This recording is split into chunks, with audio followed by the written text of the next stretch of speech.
Netflix on the daily chart, we have a nice little pullback over here. When looking for some issue support, I'm looking at the history of this chart, looking for other pullbacks that are very similar. Now, I made a video on this back on the 23rd of September. Let's go to that video real quick and discuss what we talked about back then. Going over Netflix on the daily chart, had a nice little pullback over here. I'm going to measure this pullback real quick. This pullback is $47.52. On the history of this chart, I found some other pullbacks that are also very similar in dollar amount. I'm going to start to map out my 𝗪𝗏𝗍 support using my Fibonacci extensions, clicking from the pivot high, pivot low, pivot high. So that's the first one. Doing it again over here, and one more time.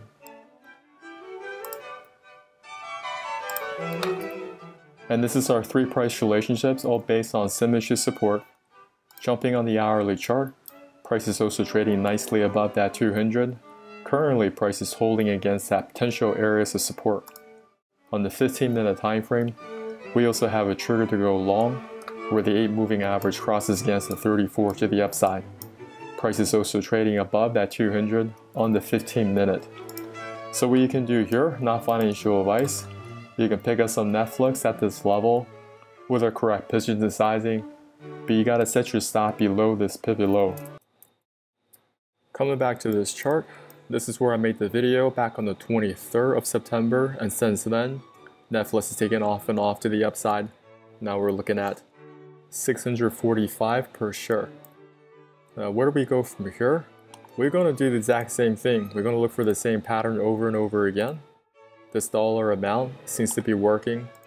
So we're going to map it out again. Clicking from that pivot high, pivot low, projecting to this new recent high. That'll be the first price relationship. One more time, pivot high, pivot low, pivot high. That's my second. And one more time over here, pivot high, pivot low, and then pivot high.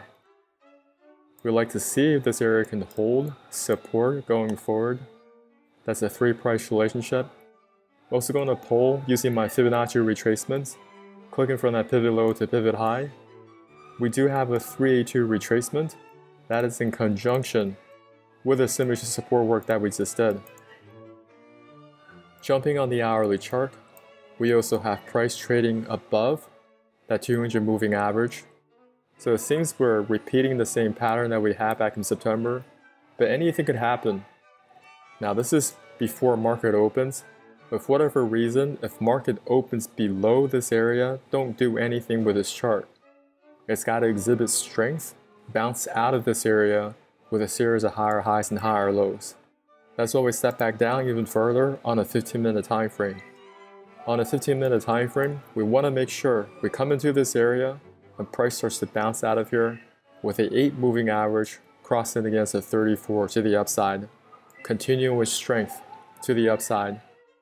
Now, not financial advice, if it starts to exhibit that behavior, then you are able to position size correctly and setting your stop below this pivot low. If for whatever reason, price starts to slice below this area, take your small loss and move on to another chart. If you'd like to learn how to find high probability setups using Fibonacci analysis, check out my course in the descriptions below. If you haven't subscribed to our channel, subscribe now, hit that notification button. We go over cryptocurrencies as well as US equities. Love to hear from you in the comments area, and I'll talk to you soon.